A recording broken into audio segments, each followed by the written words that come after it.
Ray Lewis dedicated his heart, soul, and career to the Baltimore Ravens. What do the Ravens owe their namesake to? Welcome to Strip Coverlet. I'm Adrian Fort. And I'm Dalton Gentry. And we're here with a review. Dalton, what are we reviewing today? That was the worst lead into a poem I've ever heard. It's true! It's true. Hey, their mascot is named Poe. You know that, right? And what is it? Poe the Raven. Well, I'll be damned. Because we're reading The Raven by Edgar Allan Poe. This is our last OctPOEber. We will have 6 good things, 6 bad things, a favorite quote, 2 readings, a full literary analysis, a rating, and a recommendation after the bump.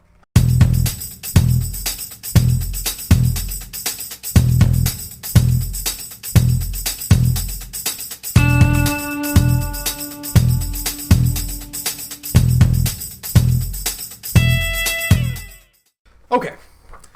The Raven, Edgar Allan Poe. Yes. Are we going to alternate readings here? Yeah, I messed up and said we'll have 2 readings. We'll have 1 reading, but we will alternate verses. Yeah, it's kind of long, so yeah. For time's sake, would you like to start us? Sure. You want to quit breathing so loudly? I always breathe loudly, Especially when I'm reading. It throws me off. Once upon a midnight dreary, while I pondered, weak and weary, over many a quaint and curious volume of forgotten lore, while I nodded, nearly napping, suddenly there came a tapping, as if someone gently rapping at my chamber door. "'Tis some visitor," I muttered, tapping at my chamber door, only this and nothing more. Ah, distinctly I remember, it was in the bleak December, and each separate dying ember wrought its ghost upon the floor. Eagerly I wished the morrow, vainly I had sought to borrow from my books a crease of sorrow for the lost Lenore. For the rare and radiant maiden whom angels named Lenore, nameless here, forevermore. And the silken, sad, uncertain rustling of each purple curtain filled me with fantastic terrors never felt before, so that now, to still the beating of my heart, I stood repeating, "'Tis some visitor entreating in trance on my chamber door, some late visitor entreating in trance at my chamber door, that it is, and nothing more." Presently my soul grew stronger, hesitating then no longer. "Sir," and "I," or "Madam, truly your forgiveness I implore. But the fact is I was napping, and so gently you came rapping, and so faintly you came tapping at my chamber door, that I scarce was sure I heard you. Here I opened wide the door, darkness there, and nothing more." Deep into that darkness peering, long I stood there, wondering, fearing, doubting, dreaming dreams no mortals ever dared to dream before. But the silence was unbroken, and the stillness had no token, and the only word there spoken was the whispered word Lenore. This I whispered, and echo murmured back the word Lenore, merely this and nothing more. Back into the chamber turning, all my soul within me burning, soon again I heard a tapping, somewhat louder than before. "Surely," said I, "surely that is something at my window lattice.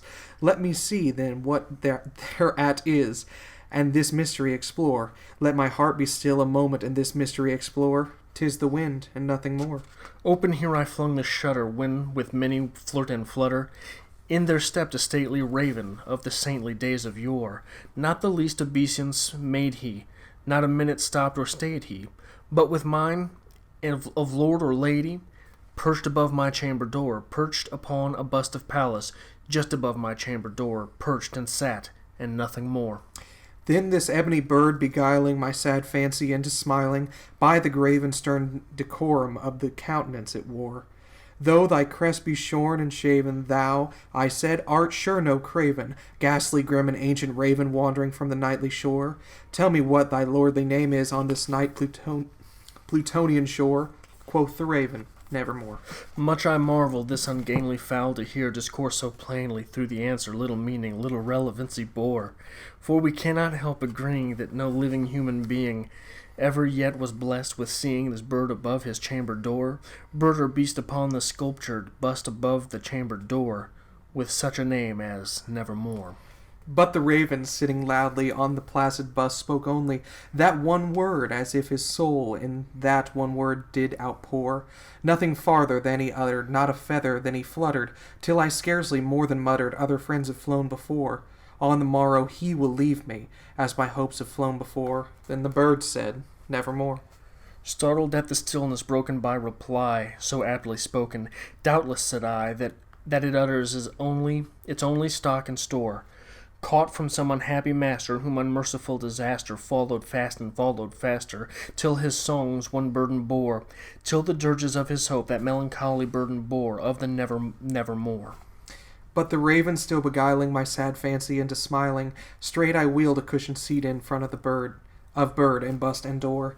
Then upon the velvet sinking I betook myself to linking fancy unto fancy, thinking what this ominous bird of yore, what this grin, ungainly, ghastly, gaunt, and ominous bird of yore, meant in croaking, nevermore. This I sat engaged in guessing, but no syllable expressing, to the fowl whose fiery eyes now burned into my bosom's core. This and more I sat divining, with my head at ease reclining, on the cushion's velvet lining that the lamplight gloated over. But whose velvet violet lining, with the lamplight gloating over, she shall press, nevermore. Then, methought, the air grew denser, perfume from an unseen censer, swung by seraphim, whose footfalls tinkled on the tufted floor. Wretch, I cried, thy God hath lent thee, by these angels he hath sent thee, respite, and nepenthe from thy memories of Lenore. Quaff, oh quaff, this kind nepenthe, and forgot this lost Lenore. Quoth the raven, nevermore. Prophet, said I, thing of evil, prophet still, a bird or devil, whether tempest sent or whether tempest tossed thee here ashore, desolate yet all undaunted, on this desert land enchanted, on the home by horror haunted, tell me truly, I implore, is there balm in Gilead? Tell me, I implore. Quoth the raven, nevermore. Prophet, said I, thing of evil, prophet still, if bird or devil, by that heaven that bends above us, by that God we both adore, tell this soul with sorrow laden, within the distant Aden, it shall clasp a sainted maiden, whom the angels name Lenore. Clasp a rare and radiant maiden, whom the angels name Lenore. Quoth the raven, nevermore. Be that word our sign of parting, bird or fiend, I shrieked, upstarting.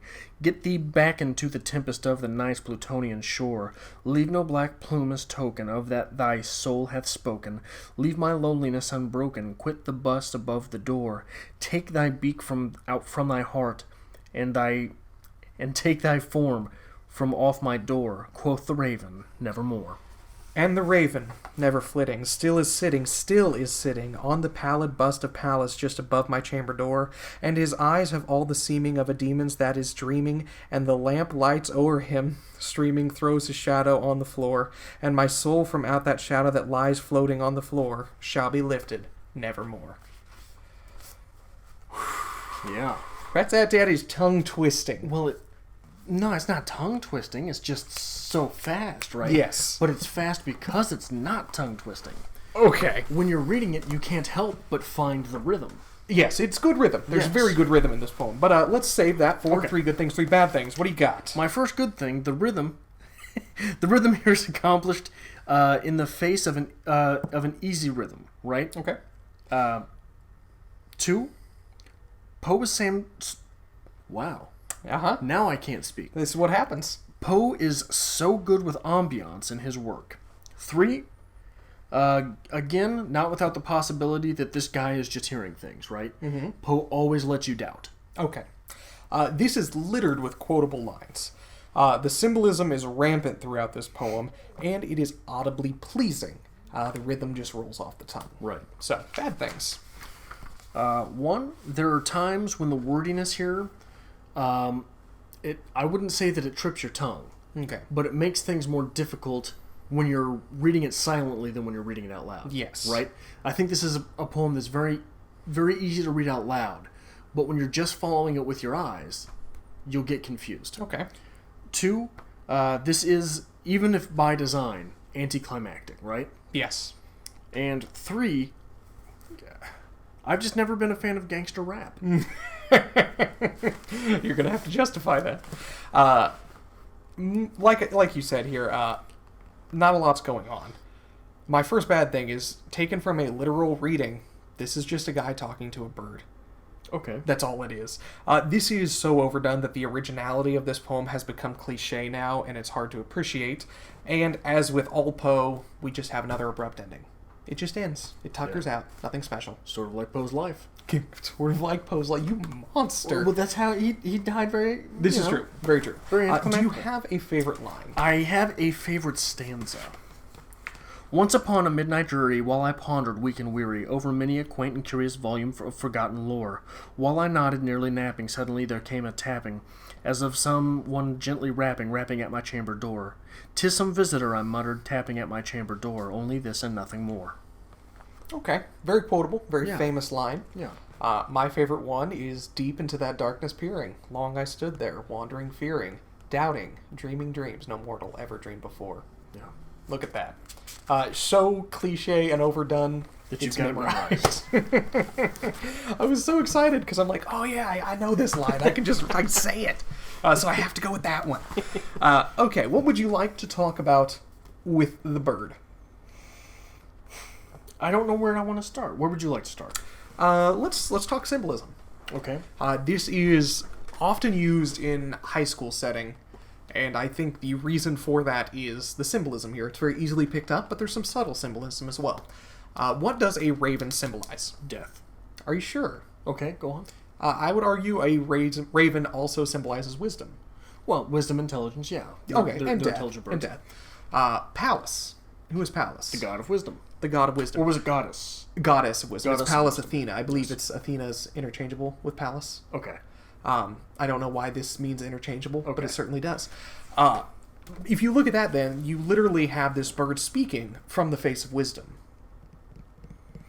Or, if you look at the raven as the sign of death, what would the sign of death upon the statue of Pallas mean? It means the raven is more like carrion, vulturing.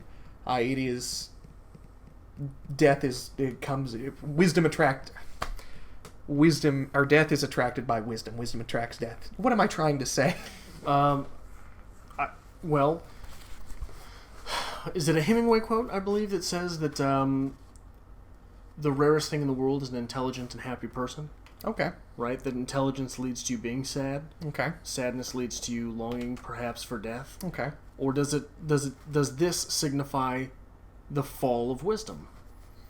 Either one could be a very good interpretation, I think. Well, I think, first off, Plutonian is used twice. Okay. Pluto is the god of the underworld. Okay. You do get your Poe elements in here. Right. The first stanza includes the word midnight. Mm-hmm. The second stanza includes December.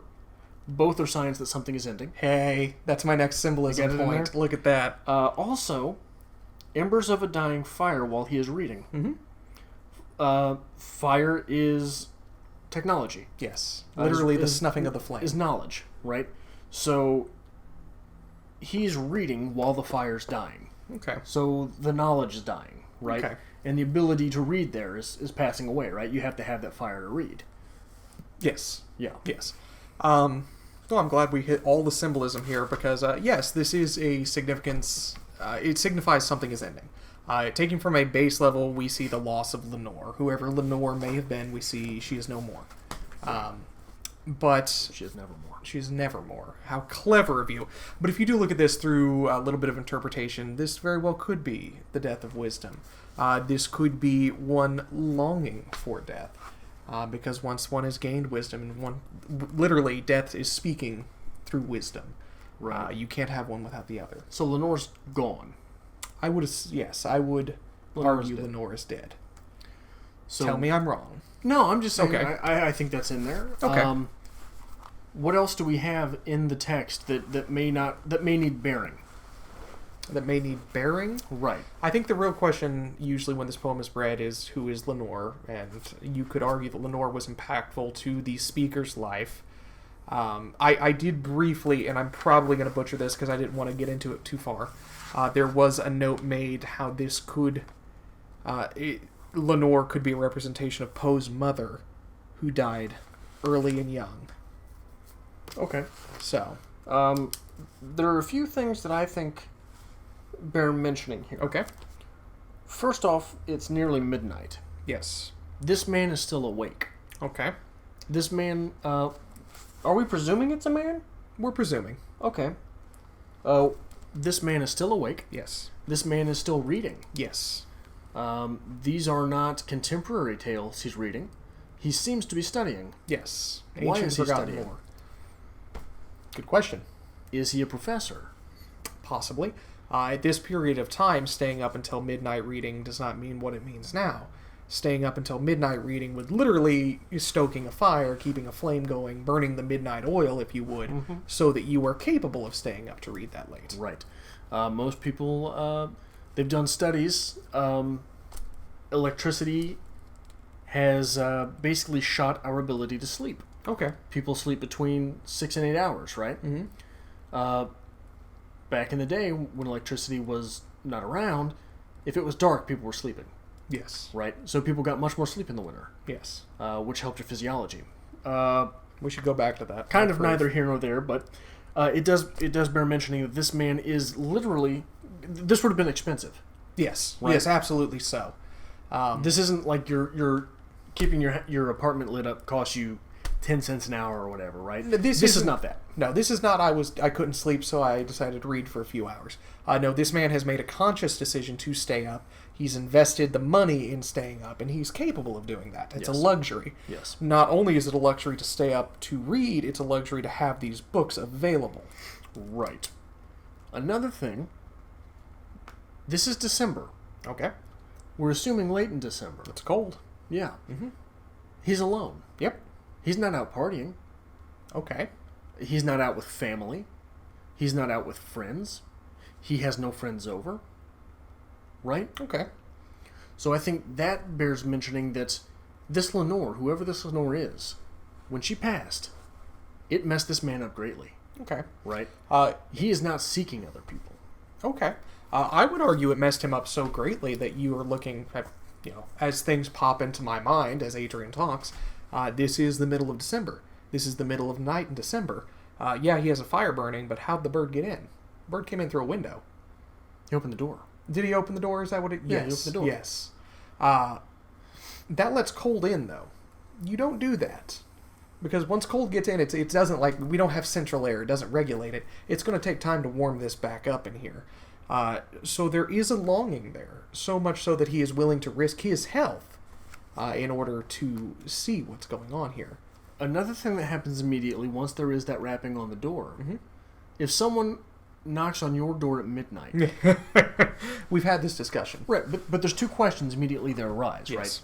right? A, who's going to answer their door at midnight? B, we get the speaker's thoughts here. Yes. This speaker does not seem afraid to translate anything to the script for us, right? No. So for you know your neighbor, right? Yes. You know your neighbor very well. Yes. If someone knocks on your door at midnight, you're assuming it's that neighbor. Yes. Right? Or emergency, some kind, police, fire department. This person assumes nothing. He just opens the door. He says, sir or madam. Okay. That's very interesting. He assumes nothing. He assumes no one. Okay. And I will say, in defense of the narrator in this poem, although he is clearly suffering of some kind and he is isolating, this is about as reliable as a narrator you get with Poe. He seems very forward with the reader. Assuming that bird can talk. Assuming that bird can talk. This is a man who is sitting around talking to a bird, yes. Right. But beyond that, I mean, he does not claim madness like most of Poe's characters do. He doesn't come out and tell you he's crazy. No. And he seems a lot more reserved than many other characters in Poe who seem to be very elaborate, if you would. Adding to the idea of intelligence and wealth here as well, this is a man who owns a bust of Pallas. Okay. Who do you know that owns a bust of Pallas? I don't know anyone who owns a bust of anything. Period, right? I have often considered getting my face done in a bust so I can have a bust of myself because that's hilarious. But no, this is a man of wealth. I agree with you there. I'm not going to argue that. Not just wealth, but intelligence, isn't it? Yes. If you're going to spend the money on a bust at this point in time, if you're going to spend the money on a bust now, you're going to get somebody who's very impactful to you. Yeah. No one is going to get the goddess of wisdom. Except someone who cares about about valuable. Yes. Yes. It's a good point. I don't know what else to say there. Let's focus for a second on the line deep into that darkness peering. That is a wonderful line to set the mood of horror, to set the mood of fear in this. Deep into that darkness peering, long I stood there, wandering, fearing, doubting, dreaming dreams that no mortal ever dreamed before. That really sets up the fear and the terror in this piece. Because as different than other Poe pieces, this doesn't deal with some kind of murder. It doesn't deal with the witnessing of a death. Obviously, there's the argument that we are dealing with death here with Lenore, with the raven, the symbology behind the raven. But that is the line that sets up the horror mood. Because that is the fear of the unknown. This is the fear of what's knocking at your door at midnight. And as I've tried to mention with all of our Poe videos this month, that is the element of terror, which is the highest level that you're trying to achieve in this genre. Because there is no physical monster that you can see. This is not grotesque. This is literally the fear of the dark and the unknown. And the fear of the self. And the fear of the self. And at this point in time, the dark and the unknown are a hell of a lot more scary than they are now. Because of electricity. Yeah, I mean, I can walk outside right now and I'm fine and dandy. Right. At this point in time, if there's a knock in the middle of my door, I'm going to assume that my neighbor who doesn't live behind a paper-thin wall over there came to say hi. Right. Somebody's made a journey to my house. Right. So. It's also interesting when you take into context this with other quotes. For example, Nietzsche has the quote, "If you stare long enough into the darkness, it begins to stare back." Okay. So, what's your memorized line again? "Deep into that darkness peering, long I stood there, wandering, fearing, doubting, dreaming dreams no mortal ever dreamed before." And it's staring back. Very much true. Right? So, when the darkness does stare back, what is it? It's yourself. Okay. That's when the darkness stares back, is because you have imbued the darkness with that power. Okay. So, I think that there's a lot of things that are not told to us but are shown to us, and we are left to ask those questions, like the ones that we've asked so far. And very terrifying, altogether. Anything else you really want to talk about this here? I think the only other questions I really wanted to bring up is, why is this considered Poe's masterpiece? This is the one that everyone knows of. This is the one that's taught in every high school, everywhere. Right. And maybe that's because it's a simple, approachable poem. There's a lot of things that you can demonstrate here very easily. But is this the best Poe has? I think it's well done. It's an achievement. It's very well done. When you're talking about that rhythm. Yes. But you're talking about a rhythm without the benefits of short lines, right? Yes. These are normally like 16-syllable lines when you're looking at it. That's not quick. That's not brisk. But boy, do you speed through them. One of my good points is this is a very audibly pleasing poem. Most poems, especially of this time, A-B, something like that, where you get that hard rhyme at the end. And this Poe is just really expressing beautiful linguistics here, because the words are flowing together. You're having rhymes in the middle of sentences, at the end of sentences. It's very well done. You've got a lot of internal rhyme going on. Yes. And that's what drives you through a lot of lines. But even once upon a midnight dreary, the rhythm in it. Yes. I didn't take a second to look at it. Is it standard? I think it's trochaic octameter. Is it? I'm pretty sure. Okay. I just got all literary for a second, but I'm 99% sure this is trochaic octameter. Once upon a midnight dreary, long I stood there, weak and weary. It's trochaic octameter. Okay. So you've got... but that is not a simple rhythm. No. Right? No. It is a much more difficult rhythm. This is not simple poetry by any means, although it reads very simply. Count them up. 18. Okay. You've got 18 verses of that. Complete with rhyme, complete with internal rhyme, complete with a narrative. Yes. Complete with things that we were shown and not told. I think that it stands to be argued that this is not just a masterpiece from Poe. This is a masterpiece, period. Okay. Obviously, you said that we've gotten to area where this seems a bit cliche, right? It's just so overdone, but if something's that good, it should be. And can Poe be blamed for that? Right? No, absolutely not. Do you have anything else to say before we rate and review this? And I very much in a panic look up to make sure this is trochaic octameter, because I'm nervous now that I've thrown that out there. No, you're fine. Go ahead. I honestly have to give this a decent rating, because this is a good poem. It's a great poem. This very clearly is one of Poe's best, if not his best. I'd give it 90 Angry Birds. I gave this 92 ravens out of 100. Okay, that's not bad. Very close. What would you recommend? If you... Did you see it? No. Okay. I'm worried you're giving the same recommendation I am. What'd you give? You say. No, because you're going to hit me. No, go ahead. Okay, so if you like stories about talking animals, I suggest one of Adrian's favorite novels that we do have a review of if you'd like to look back in our antiquity. I haven't brought this up in a long time. Carolyn Parkhurst's The Dogs of Babel. I just really wanted to bring that up. I haven't pissed you off in a while. If you like creepy tales that have to do with technology and man's growth and the mystery of an intelligent person... Dogs of Babel? No. Okay. Frankenstein by Mary Shelley. Okay, I give you that. That's a realistic, good recommendation. I'm a jackass. I apologize. You are, man. Why would you bring up something dark and dreary from my past? Because one or two people are actually going to be like, what's Dogs of Babel? No. And they're going to go back just to see that rage and fury of Adrian reading Dogs of Babel. I was so angry in that review.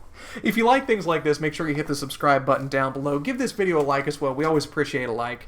Make sure you follow Dalton on Twitter so that you can tell him how bad a person he is. But make sure you also follow the show at Strip Cover. And you follow us on Facebook at Strip Cover Lit.